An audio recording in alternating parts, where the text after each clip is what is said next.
Shiva, I have a few questions to ask you. This is in relation to engineering sense module.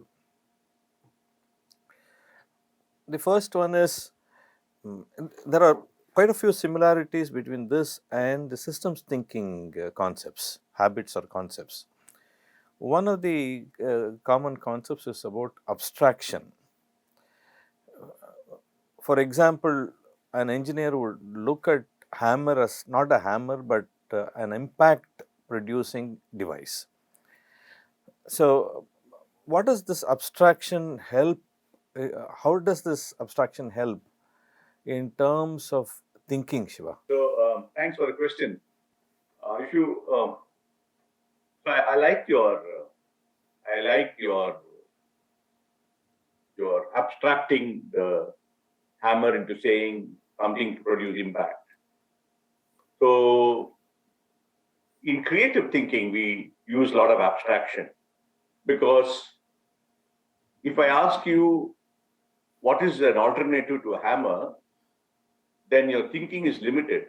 Right. If I ask you what are the other ways of causing impact other than hammer, then the thinking starts to get broader.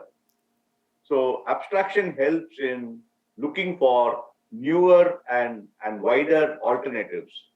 For instance, the minute you say impacting something, I get rid of the word hammer in my head completely. And I look at a stone, I look at my hand, I look at a table, I look at a pen, I look at anything that causes impact. And therefore, what happens is the range of things that are alternatives to hammer starts to increase. Okay, we are not limited to thinking hammer. Yeah. Also, my self-confidence in myself starts to increase because many times we get depressed. The hammer is a very small example, but let's assume we take the hammer example, life itself. And we start to look at abstraction, and then using the abstracted concept, we look at alternatives. Many times in life, we are upset because we don't have a hammer and we give up. But abstraction helps in saying, so what if I don't have a hammer? I can look for other things that can do the same job as hammer. Oh, fantastic. That is what happens in real life when people don't use abstraction. Their thinking is limited and they are very depressed in saying, I need to get this. If I don't get this, my life is finished and all that. So an engineer does the abstraction in order to get different types of solutions. And in life, if we use that kind of principle or thinking, it is possible for us to get out of this limited thinking, providing for various other solutions that are possible for us for the same problem that we are trying to solve. Okay. Wonderful, Shiva. Now, the other principle or habit that is similar as far as systems thinking and engineering sense. I'm relating to engineering sense and systems thinking because both are being covered in this course. In systems thinking, you prescribe big picture thinking, which is also similar when it comes to engineering sense, where you look at an overall objective of, for example, when I have to build something which is a monument, I build a monument, not parts of it per se, but look at it from the point of view of building a monument. So your comments on that and how it helps in our lives. So like we discussed in the system thinking program, for me, big picture has been a big change in my attitude in life because just like you talked about the monument, it helps to see something from a height first before we actually get down to the basics. Because what happens is, for instance, supposing you say that supposing I come to IIT Madras and I have to spend 4 years in IIT Madras. The first day I come there, I'm upset because my parents are not there, my friends are not there. And I start getting more and more upset. And every day I'm looking at my phone, I'm looking at missing my parents, I'm looking at the food which I don't like. So I'm only looking at the small, narrow pictures there. But supposing you teach me on the first day when I come, you take me in a helicopter and you make me see all the 4 years of my life in IIT Madras. And then you see what will happen to me at the end of 4 years. At the end of 4 years, I have become an engineer. I am walking towards the podium. The Prime Minister of the country is handing over my degree certificate to me. And if I can see that picture, and I also realized that these small things that happen every day are bound to happen. But all these small things, if I put up with it, then I can go and receive my certificate at the end of 4 years because I've already seen it with my eyes. So the big picture helps me to get a perspective of what could happen in the future, which I can look forward to, or what could happen in the future that I could correct. Because the opposite can happen. I can also visualize myself failing in my exams, not doing well at all, being completely depressed, all my friends doing better than me. So to avoid that situation, I can do regular study regularly, not spend too much time. So both these pictures that I get on the first day of my life at IIT Madras helps me to either go towards the positive picture or correct the negative picture. Oh, wonderful, Shiva. So that's how. I'm just reminded of this.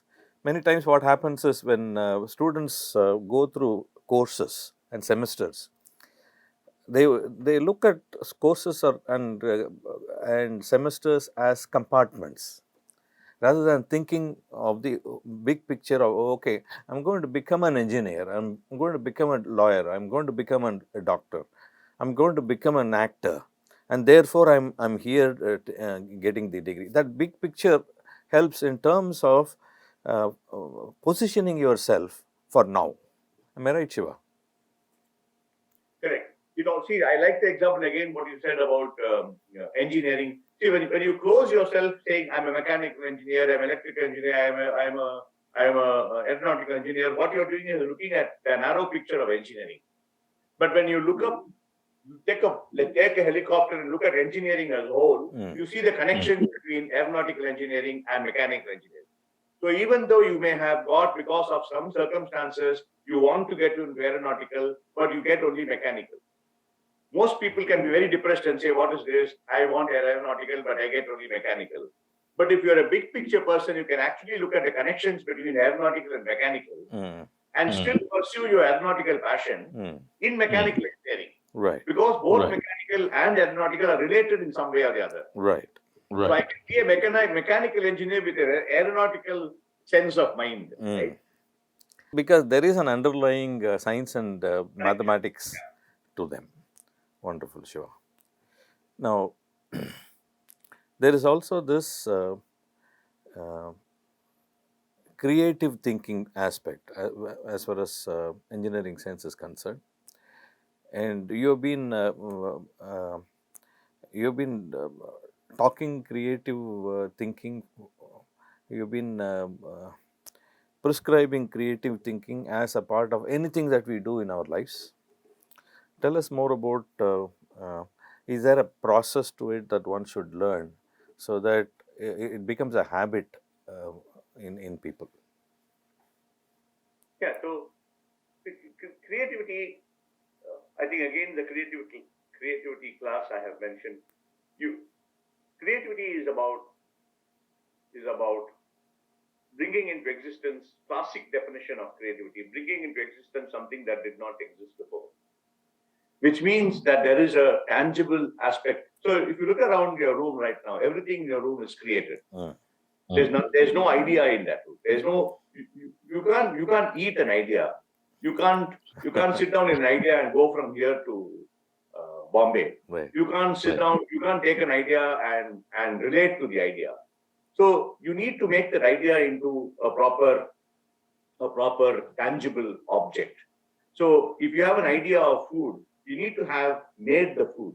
If you have an idea of transport, you need to have made the aeroplane. So creativity is bringing into existence an idea that's in your head and putting it right in front of you so you can touch it, feel it and all that. Okay. So now if I have to bring out from nothing, I have to bring out something, then naturally I need to go from one step to the other. Most of the time in creativity, the first step is always a problem. So I ask myself, right now I'm feeling hungry. I have a problem. I have a problem of hunger. What do I do next? I can't simply get food from out of thin air. Then I go to my fridge and I open my fridge. What does the fridge give me? The fridge gives me information on what is there inside the fridge. Then I look at the dosa batter. Then the dosa batter information gives me the idea that I can make some dosas. I just can't say, oh, I can make some dosas and go to bed. I still feel hungry. Then I go and actually make the dosa. So the three big processes, very big processes are, what is the problem I have? What is information I have? How can I implement this? What is the idea I get from the information? And how can I make it? You can't have creativity without 1, 2, 3, 4 processes. Because what happens, Shiva, is when an engineer is constructing a house, let's say nearer to a mountain, and constructing a house in a desert. Now, the materials that are available in these two places would be very different. And unless the engineer looks at, okay, these are the materials that are abundantly available in each one of them, and therefore I will choose appropriate material so that the transportation becomes easy, availability becomes easy, and therefore I can construct it easily, is a notion that happens with them. So they look around and find out. When they plan something, they look around and find out what materials are available, who can supply, etc., etc. So if we adopt that in life, what happens is we are not stuck with the problem per se, but also look at how we can take whatever solutions that come to our minds to the logical end, which means that this solution is out there as something that is brought to existence, right? Now, there is one more I thought you may be, sorry, there is one more that you may be doing quite often as a lawyer, which is deducting from whatever statements that have been made, or probably induction, use induction in, oh, okay, you've done this, you could be doing that. There is a possibility that you're doing this. And the other one is putting all the information together, constructing it in mind and say, okay, there is this missing link, etc., etc. I think these are some things that are common between a lawyer and an engineer. So, you being a lawyer, and you have practiced it as a profession, you may probably be able to throw more insights into these habits and the value of these habits. Yeah, so it's a good question because it's a long time since I practiced law. But one of the trainings that we get in law is to what is called examination of a witness, right?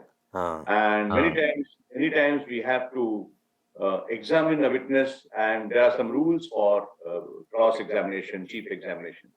So let's assume that I have my client who's a tenant, and the tenant is fighting a landlord, and the landlord has simply complained that the tenant is not paying his rent, and my tenant has to therefore be chucked out of his house. So my tenant comes running to me saying, sir, I don't want to check out of the house because I have not made any mistake. Now, when the landlord is there and I have to cross-examine the landlord, I have to elicit the information from the landlord. The landlord is not going to give me the information easily. Right. But I have to elicit the information from the landlord step by step by step. So that the important thing is the judge who is listening to all this is able to see the entire picture of whether the landlord is at fault or whether my client is at fault. Now, according to the Tenancy Act, if someone doesn't pay rent for more than 3 months, then automatically he's supposed to leave the house, which is what my landlord is saying. He has not paid the rent for me. And then I asked a question to my landlord. I asked him questions like, where is your house? What is your square feet of your house? What is the name of your tenant and all that? And then I say, when did he pay rent last? he said he paid last 5 months ago. And so now he has got a clean case. Right. Right. Then if I give up now, I'm giving up on my tenant. But my tenant has told me he has approached the landlord several times saying that he will pay the money directly to the bank. While the landlord is saying, don't pay the money, you must give me the money. Then if I can establish that my tenant also went several times to the landlord and requested that he give the bank account, and there is evidence that he has written to the landlord saying, please send me your bank account, I want to pay the rent into your bank account, the intention to pay the rent is always there. Oh. So you please give all this information, and then you present to a judge saying my tenant never wanted to default. He always wanted to pay the rent. The landlord is the one knowing the law that if somebody does not pay for 3 months, he can be chucked out. He is making use of the loophole in the law in order to chuck out my tenant. This was actually a real case for me where the judge was very appreciative of the argument. He says, I see. then the landlord, he could not chuck out the tenant. Okay. So the judge felt even the intention is enough, equivalent to paying it. Correct. And he of course paid the money into the bank and things like that. So we put all the information. So sometimes missing information can cause problems. So when you put together all the information, you can say, this is what happened, therefore the intention to pay was there. Okay, so that's how you can deconstruct. Connected your question. Yeah. This is one of the deconstructions that what would have actually happened. You were digging in, right? That's one of the 3 habits that I asked you about. The other 2 habits are, of course, deducing and using induction. The clouds are now dark, therefore it may be raining. Is an induction thinking. For instance, many times the classic case in criminal law where the witness says that he saw this man going towards the house. And a very clever lawyer finds out what day it was. Okay. And he goes to the calendar and finds out that it was actually a new moon day. And it was completely dark. Okay. And therefore, there was no way this man could have seen anyone on that road. Okay. So he deduces that this could not have happened. Wonderful. Okay. And how will these habits help us in terms of leading a better life, fruitful life? I think you already asked that before. It was very important. We can't in our life just be one single person. If I am a doctor, I also need to be interested in engineering. I need to be interested in literature. I need to be interested in several other topics for me to become a complete doctor. Similarly, I think there are almost every subject is connected to each other subject. There is no subject that can stand in isolation. Right. So I feel if you want to be, if you want to have engineering sense, which is what you're teaching, then we need to start learning all the subjects we have. Even as a hobby, right? I need to learn about gardening. I need to learn about cooking and connecting engineering all the time to cooking. What is the engineering in cooking? What is the engineering in gardening? What is the engineering in literature? How did Shakespeare use engineering? So because I should be able to see engineering everywhere in my world, right? Anything I see should be an engineering sense for me. I think that will be a good thing to do. Okay. So all these will come of use in our daily lives if we start to apply them. Correct. And we look at ourselves as engineers. Right? So one more habit that engineers generally have is to use certain terminologies. I call it as taxonomy. For example, if we say lever, what we are talking about is a mechanism by which a mechanical advantage is realized. In life also, supposing I use this word lever, perhaps the understanding could be, okay, I am now bringing in a structure that will provide for an advantage. Advantage could be financial, it could be depending on the situations. Now, and what is used is that particular word so that it makes that sense. I am sure such words exist, such taxonomy or classification, etc., exists in law also. Now, in life, when we use this, we again find, as you rightly pointed out, as far as cooking and engineering is concerned, we do find that this is something that is commonly used even in daily life, right? Uh, Anything that you can comment on this aspect? So I think For example, what you're leveraging is one of those words that become common.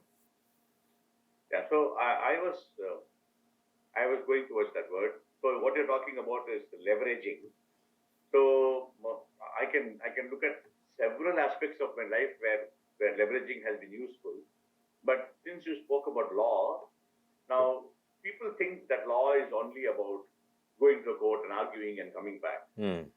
But there is also other leveraging, like what is the mood of the judge at that time? Can we leverage the mood? Can we leverage our own smiles a little more? Right? Okay. Can we sound pleasant to the judge? If we are working on a difficult case, a smile can be a leverage. Or crack a joke. Yeah. Or before we enter the court, supposing we say hello to the opposing lawyer and say, how are you? How's your family? He's not going to be so strict on you. He's going to tone down his resistance to you, right? And so also time of the day, is it early morning? Has the judge handled a lot of sessions the whole day? So this is called court craft. Right? So court craft does not only mean only talking and winning a case.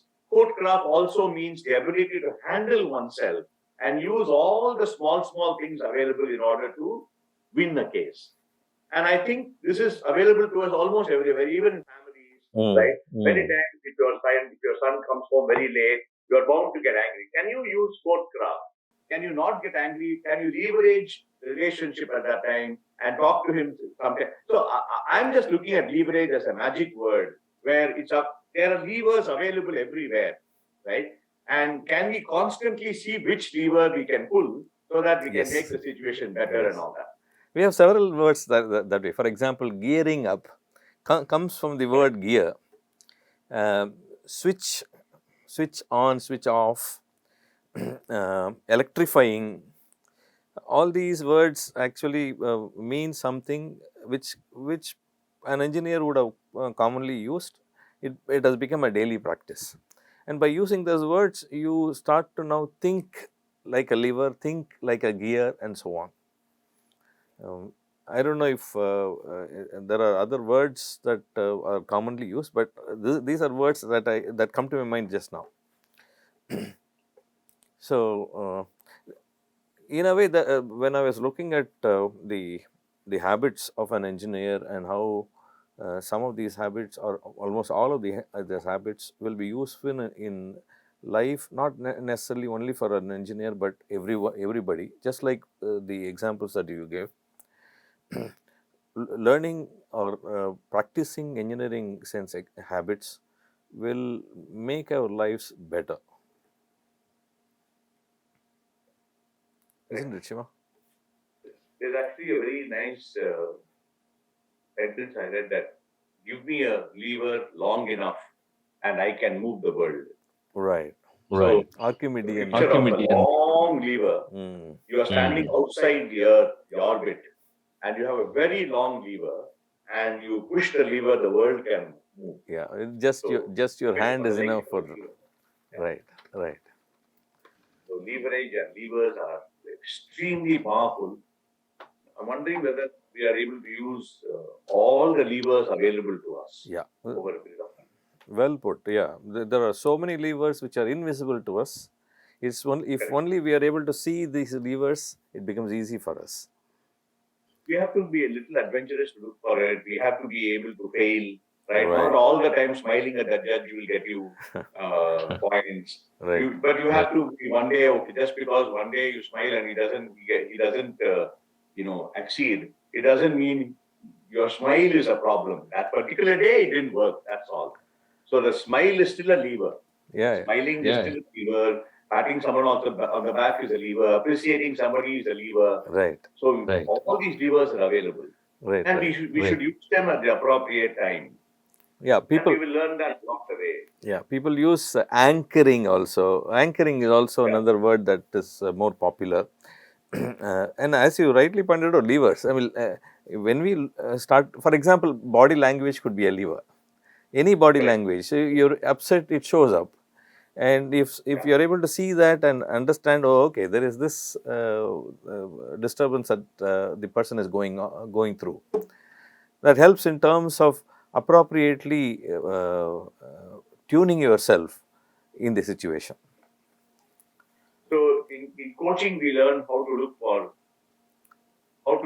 levers in the coachee. When the coachee is very depressed and he's talking about something, and suddenly he bangs the table, then you say, wait, I saw you banging the table. Was there a particular reason for that?